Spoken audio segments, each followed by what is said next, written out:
70th anniversary, and it was 1904 to 1974. All right? So this isn't just a glass, right? This glass has significance to it. It has something more than just a glass. It's a record of a memory, right? It's the record of a memory and of a history of an institution. And finally, I have, for show and tell, this guy right here. You know what this is? This is just a guy. He's a little doodle, like you can move him around, and he sits on my shelf. But why do I bring this guy here today?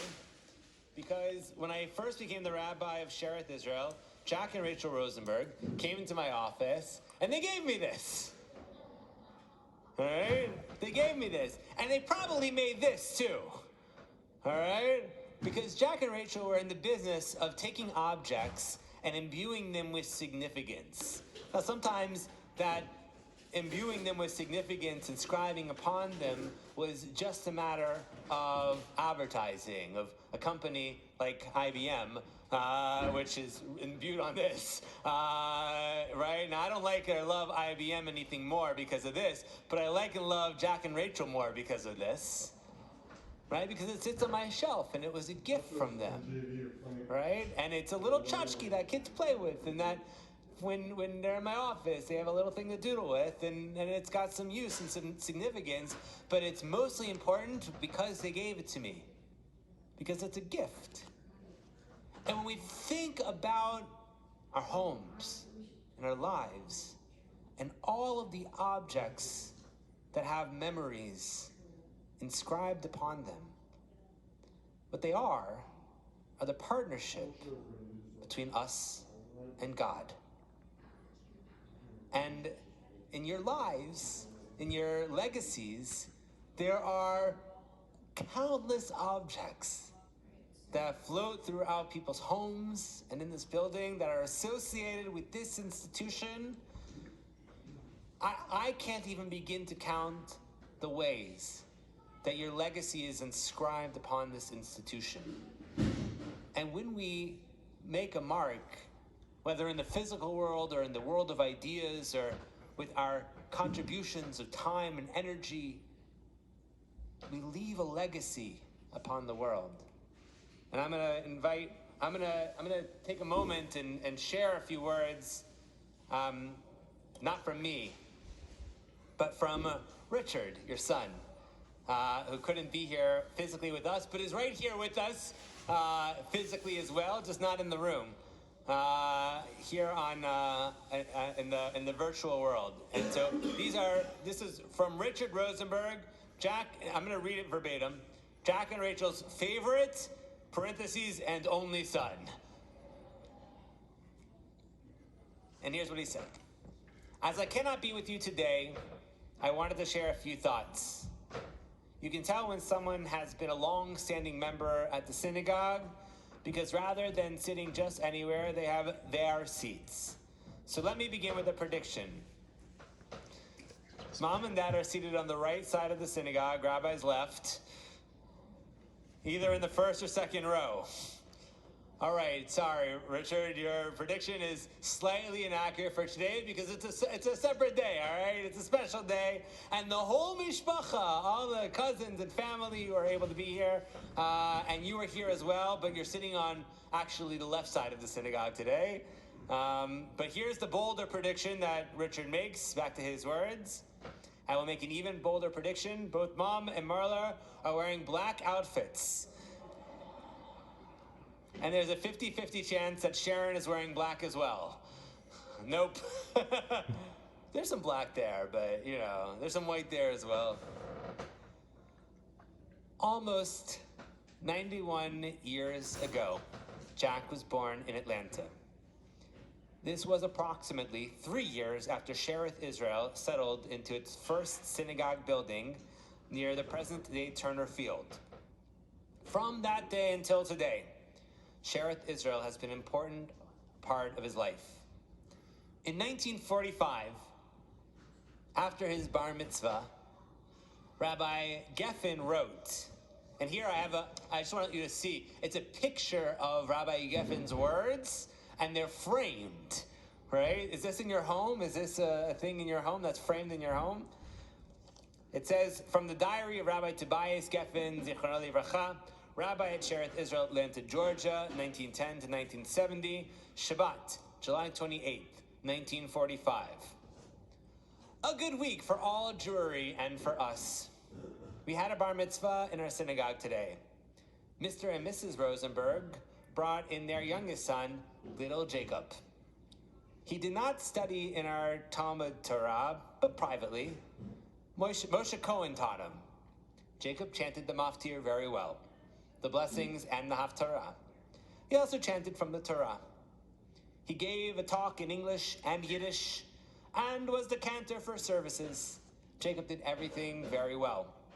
He has a very good voice. After the services, his parents gave a very nice kiddush in the synagogue with whiskey, wine, kichel, herring, and Coca-Cola. I gave a short talk on the portion of the Torah. Mr. Cohen, the teacher, also gave a talk. The guests went away satisfied and wished the parents and their son a lot of nachas. Translated from Yiddish by Helen Geffen Ziff, Zichrono Livracha. When my parents were planning their wedding, they aspired to be the first couple married in the current synagogue building. However, due to construction issues, the building was not ready, and they had to hold the ceremony at the Dinkler Hotel. In their quest for a kosher wedding, they again were compelled to bring their own whiskey, wine, and kichel. As an aside, Coca-Cola was there. I mean, I have fond memories of my parents' attempts to instill a Jewish identity in me. We consistently attended Saturday services as a family, and afterward, my dad and I would head to the Falcons game. On Sundays, during my bar mitzvah year, it was Dad and me at Talis and Tefillin, followed by a Georgia Tech football game. Mom and Dad have a rich history of volunteerism for Jewish causes, including here at Shearith, Israel, where Dad was on the board, and they co-founded the annual Seder for adults with disabilities. Since 2001, Seders have been organized for 60 to 75 participants and 20 or more volunteers. In 2016, they were recognized with the synagogue's Power of One Award for their profound impact on the inclusion of people with disabilities in the Atlanta community. The synagogue has always been a part of their identities, and Shearith Israel holds a special place in our family's hearts. If you glance at the Sam Rosenberg Memorial Plaque, you will find the names of my mother's parents, David and Rebecca Karp, along with Mom's brother Jerry Karp.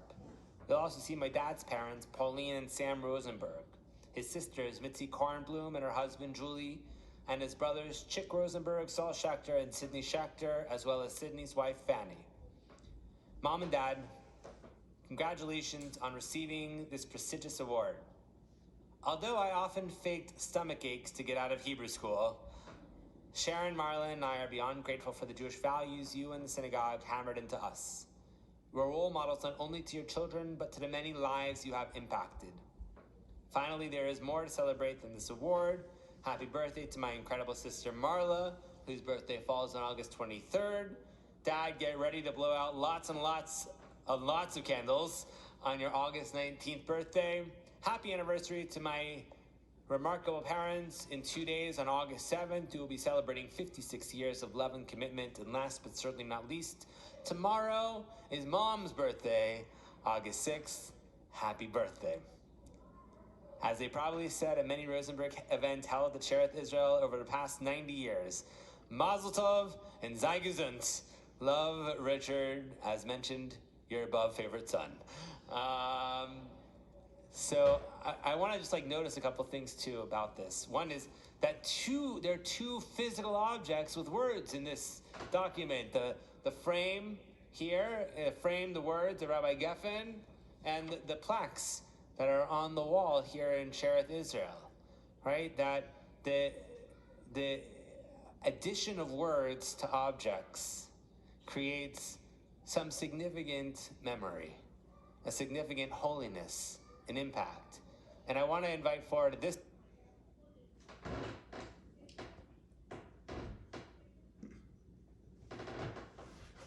Richard, what were they honoring your parents for? time the immediate past president of our congregation, Heidi, to share some words and to present newly inscribed words on a plaque for us. Okay, thank you. Shabbat Shalom, everyone. Let's get this on here. When I called Rachel and Jack to share the news that they had been awarded this esteemed award, Jack was, no surprise, humbled and honored. I didn't know that Jack grew up as Joe Cohen's neighbor and got to be a front row witness to Joe's legacy of lifelong service. I love the idea that Joe's good truly flowed down the block, sharing the joy and necessity of building community. Even their son Richard noted that his Jewish identity, his idea of giving, comes directly from his parents. I know Richard shared that your anniversary is coming up, and I have to confess that I Googled you in preparation for speaking today, and up came the sweetest article titled, "Couples Know the Secret to Keeping the Spark Alive," which included your wedding picture, and I know no one here will be surprised to hear that it was gorgeous and adorable. I have to imagine that overcoming challenges as a family is part of your secret for building a strength as a couple. I recently heard America Ferrara say, "My identity is not my obstacle, my identity is my superpower." You've taken your interest in a life for your children and made it an interest in bringing joy to others. Many of you know that the word mitzvah is often interpreted as good deed. At its essential level, a mitzvah is a connection with God created by fulfilling God's commandment. A mitzvah is a state of being connected. There's a long list of awards and special recognition from organizations like the Jewish Abilities Alliance, the Zimmerman Horowitz Independent Living Program, the Jewish Family and Career Services, and of course, Shearith Israel. It is clear that Jack and Rachel are living a life of holy work filled with mitzvot. But what strikes me is that their work has created a ripple of mitzvot into the world. Rachel and Jack and the Kozlows do all the heavy lifting for their annual special Seder, and they offer so many of us the opportunity to come, spend a few hours setting tables and singing with some nice people. You offer us the opportunity to be part of something bigger. We get the cake of helping you accomplish your beautiful Seder and the icing of feeling a part of something important. So today, a little prop here, I wear one of my aprons with pride and want you to know, let me show everybody my apron here, Seder 2019, I think. I love them. So today I wear this apron with pride and want you to know that you inspired leadership in me long before I was part of any board of this shul. So thank you for giving me what you've given so many at Shearith and the greater Atlanta Jewish community. You offer me your friendship and your community, and my children see me finding joy in this. And just like that, you've created Lador Vador in my home too. They say when the student is ready, the teacher appears. I know you'll continue to inspire students for generations to come. Mazel tov on this very big honor to Rachel and Jack Rosenberg.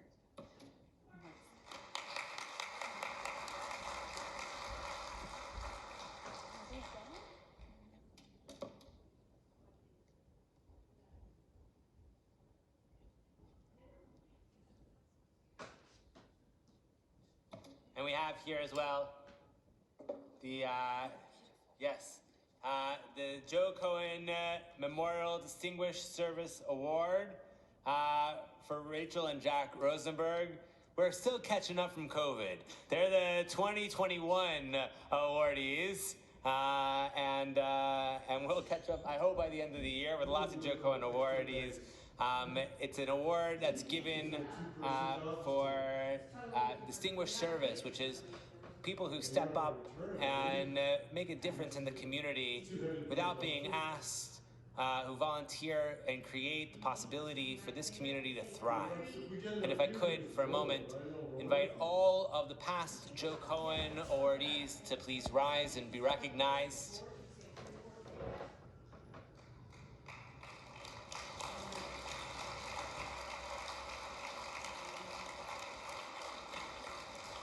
Jack and Rachel, you join a community of volunteers in our congregation who will be remembered for all time.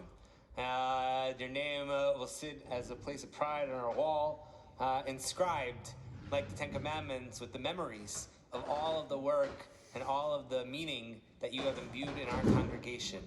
Mazel tov on receiving this award, and we wish you good health and happiness and success. And of course, we'd love to hear a few words from you as well.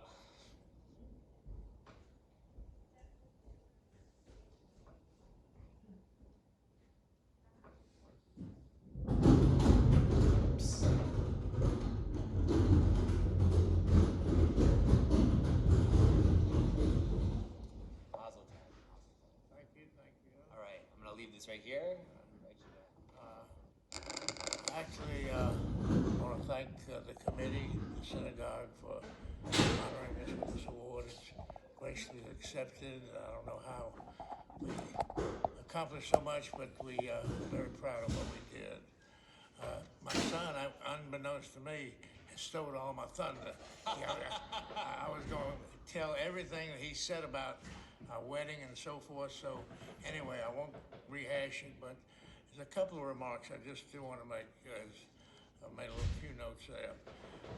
First of all, a lot of you don't know who Joe Cohen was. Does anybody remember him in this congregation? A few people. Briefly, he was a man of small stature, about my size. He lived a couple of doors down from the rabbi's house on Spring Valley, and my parents lived a couple of doors down also. He was a man, he had a grocery store, worked hard, but in his spare time, in the evening and on weekends, he'd help out here in the synagogue. He could do anything, plumbing, electricity, what have you. He was a real handyman, and he just didn't want any recognition or anything, but he was that type of individual. So in his honor, with that type of spirit, I accepted with great respect for what he did. And I got to throw out a couple of words here that 3 years ago, you didn't know what it meant. Zoom and live stream. This has really had a change in the pattern of attendance at the synagogue and the way we observe a lot of things. For some people, it helps out greatly with it's hard to get here, and others feel they really need to be present at services. This is going to play out for many years to come, and everyone has their own choice of what to do. Getting back to our main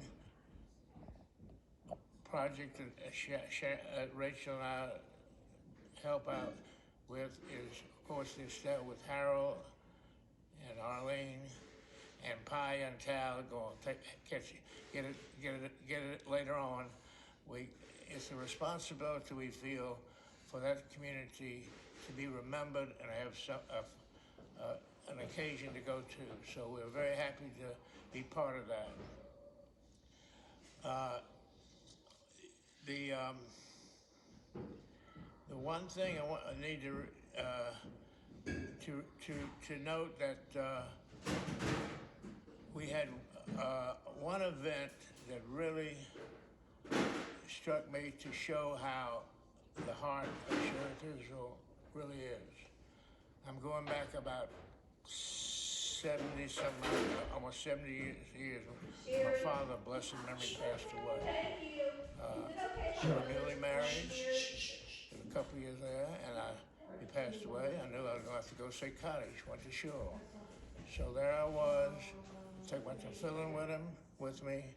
Had not touched him since my bar mitzvah. Went into morning minyan, and for 11 months said Kaddish in memory of my father. But the way I was welcomed there and helped. There used to be a gentleman named Reverend Alembic. He was, as we call it today, a shaman. He helped me put on tefillin and was a great source.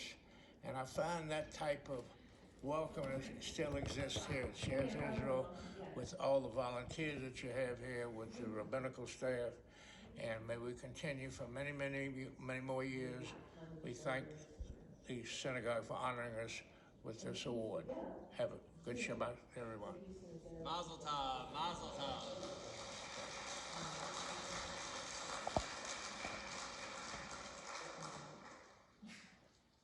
At this time, I'm going to invite all the children of the congregation to come forward, and we're going to move to the concluding blessings of the service, which begin on page 100.